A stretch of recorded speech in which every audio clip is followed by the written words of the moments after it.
Il y a 1 an et quelques jours, le Palais Ducal accueillait ses derniers visiteurs. Depuis, 5000 œuvres comme l'horloge astronomique de Stanislas ont été déménagées. Ne restent que quelques œuvres monumentales comme ces vitraux enchâssés, les boiseries ou 5 poêles en faïence.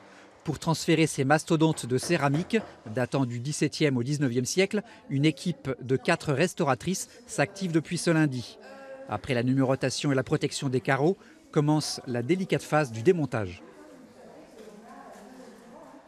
C'est des montages anciens, assez lourds pour les œuvres. Maintenant, on ferait autrement.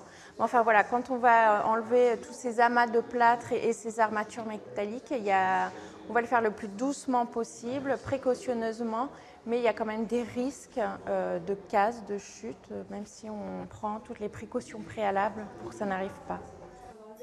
Le déménagement sera définitivement achevé au mois de juin. Des fouilles archéologiques seront alors entreprises afin de mieux connaître les constructions antérieures. Des fouilles à l'issue desquelles le chantier de rénovation, sous la houlette de l'architecte Philippe-Charles Dubois, pourra enfin débuter. Déjà, il y a des œuvres qu'on peut toujours voir malgré les travaux, puisque l'église des Cordeliers est ouverte et bénéficie d'un nouvel accrochage.